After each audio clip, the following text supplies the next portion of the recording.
नमस्कार विद्यार्थी मित्र मैत्रिणींनो, केसागर पब्लिकेशनच्या केसागर करिअर अकॅडमी यूट्यूब चॅनलवरती पुन्हा एकदा स्वागत आहे. Group C mission science out of तर विज्ञानामध्ये पैकीच्या पैकी मार्क मिळवण्यासाठी तुम्हाला वापरायचे आपली दोनच पुस्तकं. केसागर सामान्य विज्ञान जे रवी भूषण सरांचं पुस्तक आहे, मराठीमध्ये ट्रान्सलेट करून तुम्हाला मिळते, आणि K Sagar objective general science model practice set या दोन पुस्तकाच्या बेसिसवरती तुम्ही आउट ऑफ मार्क्स इथं घेऊ शकता. लक्षात घ्या, घेतलेच पाहिजे. जितकी जास्त तुम्ही रिव्हिजन कराल तितका जास्त तुमचा इथं फायदा होणार आहे. तर हॉट टॉपिक सिरीज आपली या पुस्तकातून आपण कव्हर करतोय. पुस्तक खूप मोठं आहे. पुस्तकामध्ये आतापर्यंत जेवढ्या सरळ सेवा परीक्षांमध्ये प्रश्न विचारले, जेवढे एमपीएससी ला प्रश्न विचारले, जेवढे यूपीएससी ला प्रश्न विचारले, एसएससी असेल, तर सगळ्या परीक्षांचे प्रश्न तुम्हाला पुस्तकामध्ये मिळत आहेत. लक्षात घ्या. तर इतकं सगळं केल्यानंतर विज्ञानामध्ये आउट ऑफ मार्क्स का मिळणार नाहीत? ओके, तर पुस्तक कसं मागवायचं प्रत्येक सेशन मध्ये मी तुम्हाला सांगितलंय. डिस्क्रिप्शन बॉक्स मध्ये तुम्हाला पुस्तकाची लिंक मिळेल. डायरेक्ट त्याच्यावर जाऊन तुम्ही पुस्तकं मागवू शकता, किंवा आपली काय म्हणतात, आपलं बुक शॉप आहे पुण्यामध्ये, तिथून तुम्ही घेऊ शकता, किंवा तुम्ही मोठ्या सिटीमध्ये राहता असाल तर प्रमुख पुस्तक विक्रेत्यांकडे ही सगळी पुस्तकं मिळतात. ओके, चला, तर आपण बघत होतो मानवी रोग. बरोबर, मी तुम्हाला बोलले होते की याच्यावरती क्वेश्चन खूप जास्त विचारले जातात. आपण कुठपर्यंत आलो होतो बघा. आपण बघत होतो ओके विषाणूजन्य रोग. ठीक आहे, तर याच्यामध्ये विषाणूजन्य रोगामध्ये पहिला टाइप येतो तुमचा व्हायरल डिसीज, ज्याला आपण काय म्हणतो, शीत ज्वर असं म्हणतो. ठीक आहे, व्हायरल डिसीज. बघा, हा जो तीव्र विषाणूजन्य रोग आहे ना, तर हा साथीचा रोग आहे. हवेतील थेंबातून पसरतो. याला इन्फ्लुएन्झा म्हटलं जातं. बरोबर, फ्ल्यू काय म्हटलं जातं, याला फ्ल्यू म्हटलं जातं. याच्यामध्ये काय होतं, आपला जो श्वसन मार्ग आहे ना, त्या श्वसन मार्गाला सूज येते, ताप येतो, थंडी वाजते. ठीक आहे, जे स्नायू असतात, स्नायू दुखतात.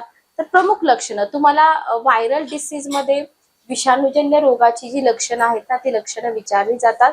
तर ही प्रमुख लक्षणं लक्षात ठेवा. आता याच्यासाठी प्रिकॉशन काय घेतली पाहिजे, तर लसीकरण. ठीक आहे, हा प्रतिबंधात्मक उपचार आहे. लक्षात घ्या. टेरामायसिन, टेरासायक्लिन या औषधांचा वापर कोणत्या आजारामध्ये करतात, तर इन्फ्लुएन्झा मध्ये करतात, शीतज्वर किंवा फ्ल्यू मध्ये केला जातो. हे काय करायचं आहे, हे तुम्हाला इथे व्यवस्थित लक्षात ठेवायचं आहे. ठीक आहे, ओके. बघा, इथं काय पोटॅशियम परमॅंगनेट जे आहे ना, तर या पोटॅशियम परमॅंगनेटचं द्रावण मिळतं. या द्रावणामुळं गुळण्या जर केल्या तर या रोगामध्ये काय होतो, रोग्याला आराम मिळतो. त्याच्यानंतर आहे एड्स. असुरक्षित शारीरिक संबंधामुळे हा रोग होतो. याच्यावरती शक्यतो क्वेश्चन विचारत नाहीत, कारण का माहिती का, कॉमन आहे. ठीक आहे. त्याच्यानंतर आहे देवी, ज्याला स्मॉल पॉक्स म्हटलं जातं. तर स्मॉल पॉक्स हा सुद्धा विषाणूद्वारेच अतिसंक्रामक रोग आहे. हवेतून आणि इतर संक्रमित घटकापासून हा रोग पसरतो. फक्त तुम्हाला लक्षणं विचारली जातात. फॉर एक्झाम्पल, देवी हा रोग आहे. काय होतं या रोगामध्ये, या रोगामध्ये रोग्याला ताप येतो, डोकं दुखतं, त्वचेवर चट्टे पडतात, व्रण पडतात. ओके, मग प्रिकॉशन काय आहे, लसीकरण करायचं, रोग्याला इतरांच्या संपर्कात येऊ न देणे. ओके, प्रतिबंधात्मक उपाय आहेत, लक्षात घ्या. त्याच्यानंतर आहे तुमचा डेंग्यू, ज्याला ब्रेक बोन फीवर असं म्हटलं जातं. तर आयोग काय करतं माहिती का, डेंग्यू न देता ब्रेक बोन फीवर असं देतं. मग आपण कन्फ्युज होतो. डेंग्यू बद्दल तर आपण माहिती वाचलेली असते, पण अशा कोणत्याच पुस्तकामध्ये ब्रेक बोन फीवर म्हणून तुम्हाला दिलेलं दिसणार नाही. कमेंट बॉक्स मध्ये मला सांगा असेल तर लक्षात घ्या, ब्रेक बोन फीवर हा रोग विषाणूमुळे होतो. एडिस इजिप्ती, एडिस अल्बोपिक्टस आणि क्युलेक्स फॅटिगन्स या डासांद्वारे हा प्रसारित होतो. अचानक ताप येतो, याच्यामध्ये चेहरा आणि डोळ्यात पुरळ येतात, स्नायू, सांधे, डोळ्यामध्ये तीव्र वेदना होतात. हे डेंग्यू या रोगाची सामान्य लक्षणे आहेत. हा कसला आजार आहे, हा साथीचा आजार आहे. लक्षात ठेवा, हा रोग पसरविणाऱ्या डासांचा नायनाट करणं हा रोगावरील प्रतिबंधात्मक उपाय आहे. ओके, त्याच्यानंतर बघा, बालपक्षाघात. नेक्स्ट आहे बालपक्षाघात. हा रोग आंत्र उत्सर्ग, दूषित अन्न आणि पेय, माशी यांच्याद्वारे पसरतो. काय होतं, हा रोग डेंजर का मानला जातो काय माहिती का, तर हा रोग थेट मध्यवर्ती चेतासंस्थेवर परिणाम करतो. त्याच्यामुळं पाठीचे कणा आणि आतड्याच्या पेशींना हानी होते, लहान मुलांना होतो. लक्षणं काय असतात? पक्षाघातासारखी डोकं पुढे वाकवणं शक्य होत नाही. लसीकरण हाच आता परवाच 28 तारखेला लसीकरण झालेलं आहे. पल्स पोलिओ लसीकरण मोहीम कधीपासून प्रारंभ तुम्हाला विचारलं जातं? 1995 पासून साल्क पोलिओ लस मुलांना इंजेक्शनद्वारे पहिल्यांदा दिली जात होती.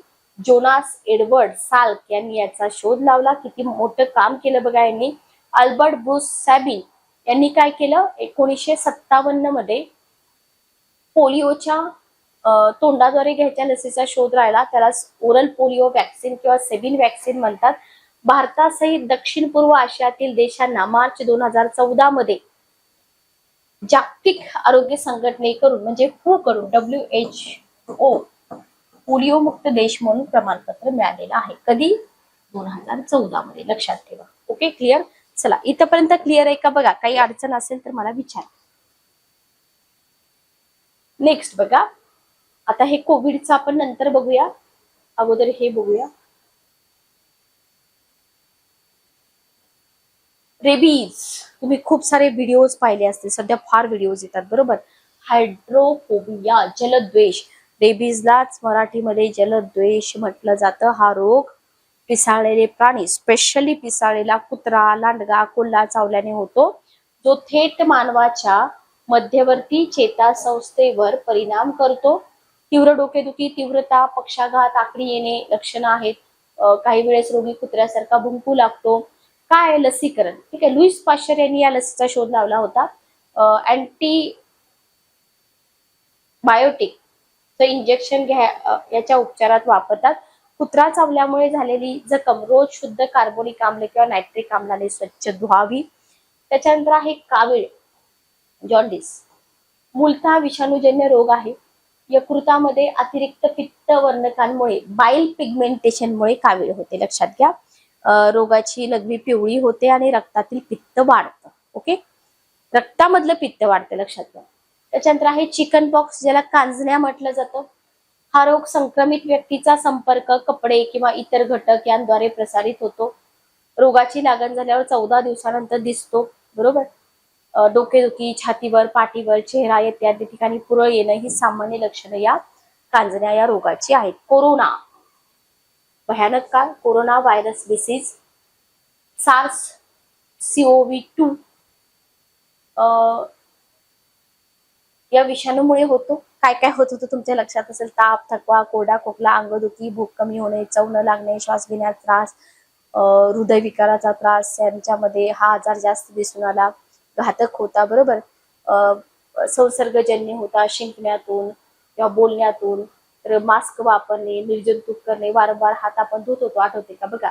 तर आता लसी उपलब्ध झालेली आहे, त्याच्यावरती तुम्हाला जोड्या लावामध्ये क्वेश्चन विचारला जातो. कोवॅक्सिन स्वदेशी आहे आपल्या भारताची. ओके, तयार करणारी संस्था Bharat biotech, Indian council of medical research. बघा पुस्तक किती ऍडव्हान्स आहे. कोविशिल्ड भारताच्या सहकार्याने सिरम इन्स्टिट्यूट ऑक्सफोर्ड एस्ट्राझेनेका. त्याच्यानंतर आहे फिझर, अमेरिका, ब्रिटन, युरोपियन समुदाय, फायझर बायोटेक. त्याच्यानंतर आहे Moderna America, national institute of health America. त्याच्यानंतर आहे R-Pharm, स्पुटनिक 5 रशिया. ठीक आहे. तर हे तुम्हाला कोविड बद्दल जर क्वेश्चन आला तर विचारलं जाऊ शकतं बरं का, सांगता येत नाही. आयोग कधी काय विचारेल सांगता येत नाही. Okay, clear? चला नेक्स्ट बघा. नेक्स्ट आहे तुमचा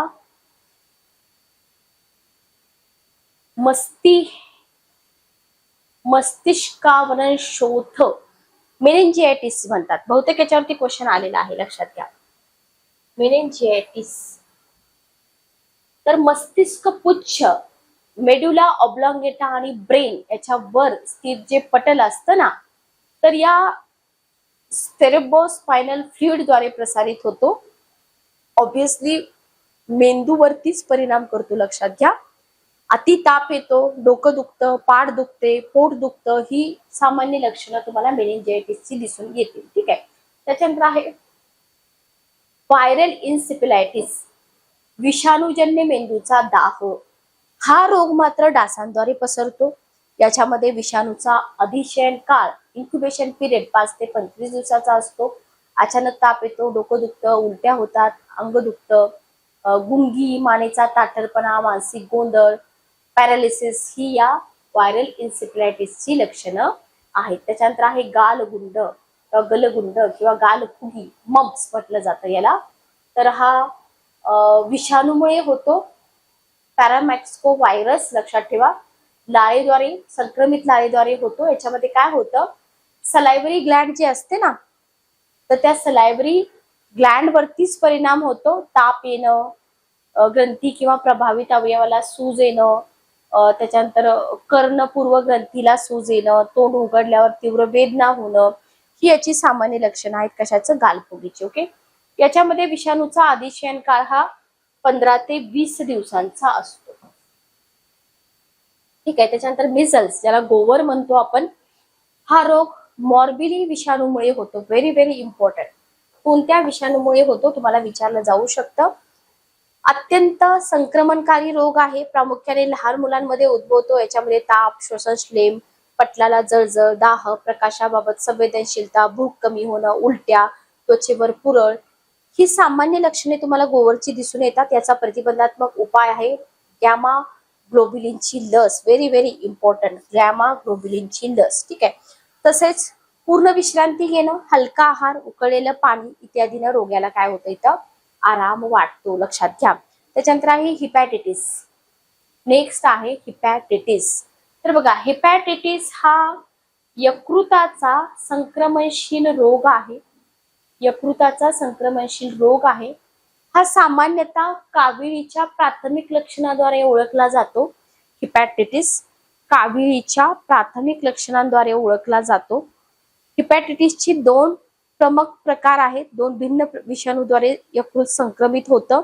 याच्यामध्ये हिपॅटायटिस ए आणि हिपॅटायटिस बी. आयोगाने पूर्वी पण क्वेश्चन विचारलेले आहेत, लक्षात घ्या. तर इथं हिपॅटायटिस ए चं संक्रमण कसं असतं, कमी घातक असतं, तुम्हाला उलट देतील. बी चं संक्रमण कमी घातक असं देतील. तर ए चं संक्रमण कमी घातक असतं, ते मानवी उत्कृष्ट पदार्थाद्वारे पसरतं. ठीक आहे. विषाणू दूषित शेलफिश पाणी अन्नाद्वारे शरीरामध्ये प्रवेश करतं. मग एकदा प्रवेश केला की ते यकृतातल्या पेशी नष्ट करायला सुरुवात करतं. ठीक आहे. रुग्णाला 1 महिन्यात लक्षणं दिसतात. शरीर संक्रमणाला प्रतिक्षम बनतं. बी प्रकारच्या विषाणूचा संक्रमित रक्ताद्वारे संपर्क होत असल्यामुळं हिपॅटायटिस बी कधी कधी प्राणघातक ठरू शकतो. शेवटी हिपॅटायटिसची सुरुवातीची लक्षणं सर्दी किंवा फ्लू सारखीच असतात. लक्षात घ्या. पण हळूहळू काय होतं, विकनेस येत जातो. याच्यामध्ये दीर्घकालीन मळमळ, पोटदुखी, यकृतावर सूज. ठीक आहे. रक्तशुद्धीकरणाची क्षमता कमी होते. जे आपल्या रक्तप्रवाहामधलं बाईल आहे, पित्त आहे, तर या रक्तातील पित्त वाढतं, त्वचा पिवळी पडते. काही पित्त मूत्रमार्गात पसरतं, ते मूत्र पिवळं किंवा नारंगी होतं. काळजीपूर्वक आहाराचं नियमन, पूर्ण विश्रांती हा याच्यावरचा काय आहे, उपाय आहे. ठीक आहे. त्याच्यानंतर आहे नागिन किंवा नागवेडा. आता हे मराठीमध्ये आहे, हर्प्स म्हटलं जातं ह्याला. इंग्रजी मधलं नाव लक्षात ठेवा. विषाणूमुळे होतो. श्लेष्मा पटल किंवा त्वचेवर सौम्य पुटिका उद्भवणारा रोग आहे. शीतफोड किंवा जरफोड येणं, रोगाच्या विषाणूंचा दूषित लाळ किंवा मल याद्वारे या रोगाचा प्रसार होतो. इथपर्यंत समजलं का? काही अडचण असेल तर विचारा. ओके. चला नेक्स्ट बघा, बुरशीजन्य रोग. बुरशीजन्य रोग, विषाणूजन्य रोग, जीवाणूजन्य रोग, बुरशीजन्य रोग. बुरशीजन्य रोगामध्ये पहिला आहे नायटा किंवा गजकर्ण. पहिला आहे नायटा किंवा गजकर्ण. ट्रायकोफायटॉन या बुरशीमुळे रिंगवर्म म्हणजे नायटा हा रोग होतो. ट्रायकोफायटॉन हा रोग हवेत मिसळलेल्या बीजाणूद्वारे आणि संक्रमित व्यक्तीच्या स्पर्शाने थेट पसरतो का?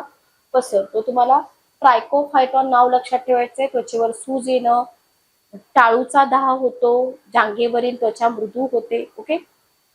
संक्रमित व्यक्तीपासून फिजिकल आयसोलेशन ठेवायचंय.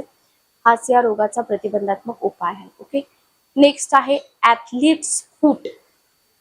ट्रायकोफायटॉन बुरशीमुळेच हा रोग होतो, लक्षात ठेवा. हा संक्रमित फ्लोअर, चटई यांच्यावर अनवाणी चालण्याने होतो. पायाच्या नरम त्वचेवर बोटांच्या दरम्यान बुरशी काय करते, हल्ला करते. ओके. खरूच, ज्याला स्केबीज म्हटलं जातं, ॲकॅरस स्केबाया बुरशीमुळे होतो. हा मूलतः त्वचारोग आहे. सुरुवातीला थोडा दाह होतो, नंतर त्वचा कोरडी बनते, नंतर पांढरे पुरळ दिसू लागतात. धोबी खाज हा रोग संक्रमित व्यक्तीद्वारे हाताळलेल्या वस्तूंच्या थेट संपर्कात असल्याने पसरतो. मांडीचा सांधा, जांग याच्यावरती लाल पुरळ येणं, नायट्यासारखी लक्षणं तुम्हाला धोबी खाज मध्ये दिसून येतात. ठीक आहे, ओके, क्लिअर. तर हे झाले बुरशीजन्य रोग. त्याच्यानंतर तुम्हाला आधी जीवजन्य रोग सुद्धा अभ्यासावे लागतात. आधी जीवजन्य रोग. आधी जीवजन्य रोगामध्ये पहिला रोग आहे मलेरिया. कोणता आहे? मलेरिया. प्लाझ्मोडियम या आदिजीवीमुळे कोणता रोग होतो? तर प्लाझ्मोडियम या आदिजीवीमुळे मलेरिया हा रोग होतो. अॅनाफिलस डासाच्या संक्रमित मादीच्या दंशाद्वारे पसरतो. काय होतं याच्यामुळे? या आदिजीवीमुळे लाल रक्तपेशी नष्ट होतात. रक्ताची कमतरता, हुरहुरी भरणे, ताप, मळमळ, डोकेदुखी लक्षणं आहेत. लस उपलब्ध नाही झाली तर डास नष्ट करणे. क्लोरोक्विन, प्रिमाक्विन, क्विनाईन, पॅलोड्रिन औषधांची नावं लक्षात ठेवा. मलेरियामध्ये यूज होणाऱ्या औषधांची नावं तुम्ही इथं प्रॉपर लक्षात ठेवा. ओके, चला.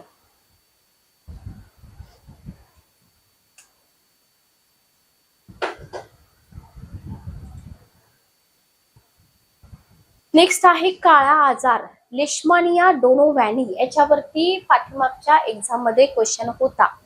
काळा आजार. ओके, काळा आजार तुम्हाला विचारलं जातं कोणत्या आदिजीवामुळे हा रोग होतो? लेशमानिया डोनोव्हॅनी. वालू मक्षिका, ज्याला सँड फ्लाय म्हटलं जातं, सँड फ्लायच्या दंशानं, सँड फ्लायच्या दंशानं हा आजार पसरतो. काय होतं याच्यामध्ये? काळा आजार मध्ये प्लीहा, ठीक आहे, प्लीहा आणि यकृताचा आकार वाढतो. ताप, कावीळ इत्यादी याची सामान्य लक्षणं आहेत. याच्यामध्ये पिगमेंटेशन मुळे त्वचेचा रंग काय होतो? गडद बनतो. लक्षात ठेवा. ओके, त्याच्यानंतर आहे तुमचा निद्रा रोग, स्लीपिंग सिकनेस. याच्यावरती पण क्वेश्चन होता. स्लीपिंग सिकनेस याच्यावरती सुद्धा क्वेश्चन होता. लक्षात ठेवा. ओके, तर हा स्लीपिंग सिकनेस जो आहे ना, ट्रायपॅनोसोमा ब्रुसी, ट्रायपॅनोसोमा ब्रुसी या आदिजीवामुळे होतो. याचा प्रसार से नावाच्या माशीच्या दंशाने होतो. लक्षात ठेवा. प्रोटोझोआ हा परजीवी निद्रा रोगाला कारणीभूत आहे का? आहे. ओके,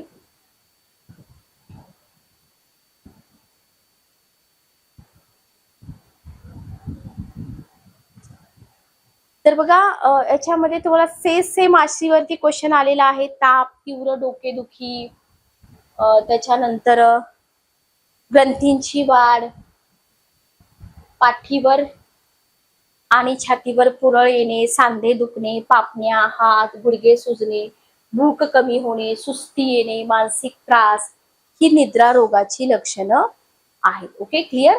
चला, पेंटामिडिन इंजेक्शनचा वापर केला जातो निद्रा रोगामध्ये. कशाचा? पेंटामिडिन इंजेक्शन. ठीक आहे. त्याच्यानंतर आहे अमांश, अँटीबिया हिस्टोलिटिका, अँटीबिया हिस्टोलिटिका. याच्यामुळे अमांश म्हणजे डिसेंट्री हा रोग होतो. याला ॲमिबियासिस सुद्धा असं म्हणतात. ॲमिबियासिस. ठीक आहे. याचा प्रसार दूषित कच्ची फळे, इतर अन्न किंवा पेय असेल याच्यामुळे होतो. सौम्य अतिसार, जुलाब, गंभीर प्रकरणामध्ये मलामध्ये श्लेष्म निर्माण होतं, रक्त येणं, ही सामान्य लक्षणं तुम्हाला या रोगाची दिसून येतात. लक्षात घ्या. स्वच्छ पाणी पिणं, पर्यावरणाचं शुद्धीकरण हेच प्रतिबंधात्मक उपाय आहे. डिसेंट्री म्हणजे याच्यावरती ॲमिबियासिस याच्यावरती लस नाही. विश्रांती घ्यायला सांगितली जाते, भरपूर प्रमाणात पाणी प्यायला सांगितलं जातं. एंटेरोक्विनाल, मेक्साफार्म यांसारखी औषधं घेणं इथं परिणामकारक ठरू शकतं. लक्षात घ्या. पायरिया, अँटामिबा जिजी व्हॅलिस, अँटामिबा जिजी व्हॅलिस मुळे हा रोग होतो. दातांचा रोग आहे पायरिया. दातांच्या हिरड्यातून पू येतो. काही वेळा दातांच्या मुळामध्ये गंभीर जखमा होतात. अतिसार म्हणजे जुलाब, डायरिया हा रोग. गियार्डिया इन्सेस्टायनिनेसमुळे होतो. तुम्हाला विचारलं जातं डायरिया कशामुळे होतो. हा रोग कृमी मिश्रित पाणी, दूषित मलदूषित अन्नपदार्थ. तर बघा इथं वाचताना तुम्हाला खूप सोपं वाटेल, पण एक्झाम मध्ये जर विचारलं की डायरिया हा रोग डॅश डॅश मुळे होतो, गियार्डिया इन्सेस्टाइन असं जर तिथं दिलं तर अवघड वाटतं की नाही. का अवघड वाटतं? आपण व्यवस्थित वाचत नाही, व्यवस्थित अभ्यास करत नाही. साधी गोष्ट आहे. Okay, clear. त्याच्यानंतर बघा अनुवंशिकीय रोग. अनुवंशिकीय रोग. चला इथपर्यंत क्लिअर आहे का मला सांगा अगोदर. इथपर्यंत काही अडचण असेल तर तुम्ही मला विचारू शकता. ठीक आहे.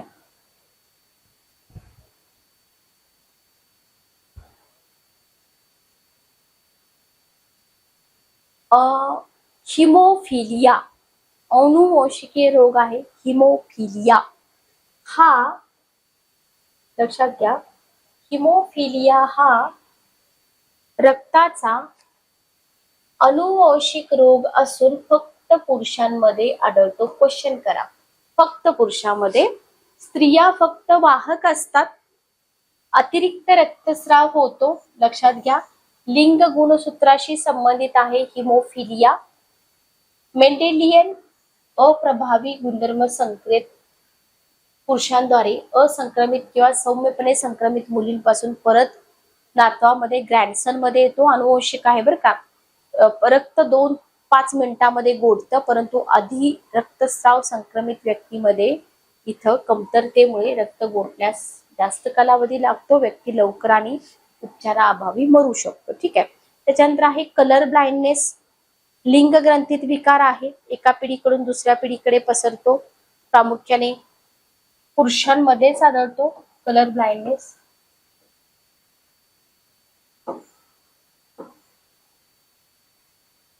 स्त्रिया फक्त वाहक असतात त्याच्यामध्ये पण लक्षात ठेवा. संक्रमित व्यक्ती लाल आणि हिरवा रंग अचूक ओळखू शकत नाही, फरक करू शकत नाही. तर इथं स्त्रियांमधली जे XX गुणसूत्र असतील संक्रमित असतील तर ती रंगांधळी असते, पण हे अत्यंत दुर्मिळ असतं. लक्षात ठेवा. सामान्यतः स्त्रीचं एक X गुणसूत्र संक्रमित असेल तर वाहकाची भूमिका पार पाडते. या रोगाला डाल्टोनिझम. तुम्हाला याच्यावरतीच क्वेश्चन विचारला.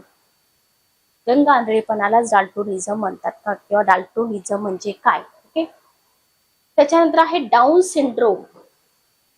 मंगोलिझम. लक्षात ठेवा बरं का. मंगोलिझम तर हे एक प्रकारचं विकासात्मक अपंगत्व आहे.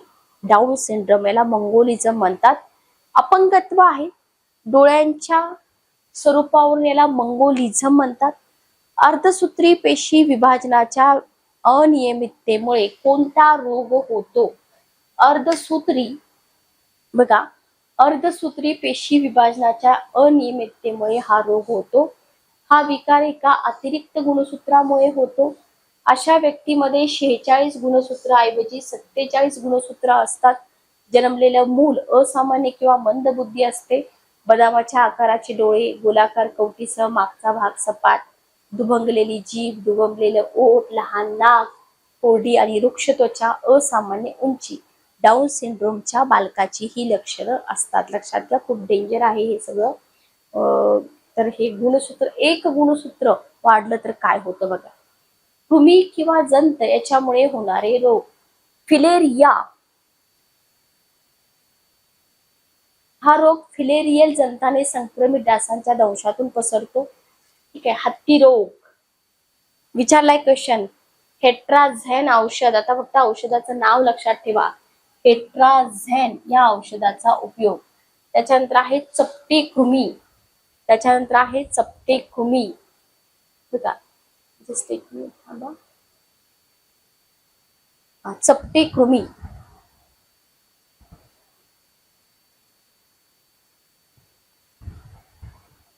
तर हा रोग संक्रमित डुकरांद्वारे पसरतो आणि जठरा संबंधी विकार आणि पांडुरोग ही त्याची सामान्य लक्षणे आहेत. चपटे कृमी मानवामधील लहान आतड्यात असतात. या रोगाच्या उपचारात प्रति हेल्मिंथिक औषधांचा वापर केला जातो. कशाचा वापर केला जातो? प्रति हेल्मिंथिक औषध. ओके. हुकवर्म हा रोग ज्या जमिनीत लार्वा म्हणजे डिंबक राहतात तिच्या संपर्कात आल्याने होतो. काय होतं, रक्ताचा ऱ्हास होणं, पांडुरोग, जळजळ, बद्धकोष्ठता याची समस्या होते. ठीक आहे, ओके. त्याच्यानंतर नेक्स्ट आहे ऱ्हासशील रोग. याला इंग्रजीमध्ये डिजनरेटिव्ह डिसीज म्हणतात. इतके सगळे डिसीजचे प्रकार तुम्ही अभ्यासलेत का? नाहीच आहेत कुठल्या पुस्तकामध्ये.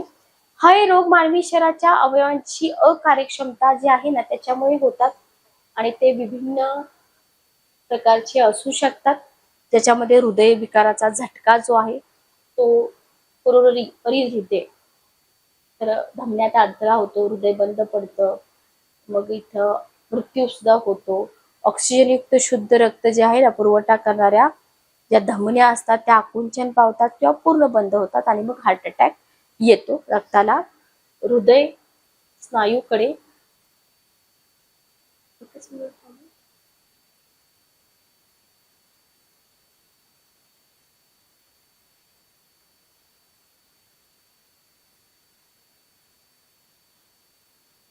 नेक्स्ट पार्ट जो आहे तो आपण पुढच्या सेशन मध्ये कव्हर करूया. तर हा आपला सेकंड पार्ट होता. सेकंड पार्ट तुम्हाला कसा वाटला मला कमेंट करून नक्की सांगा.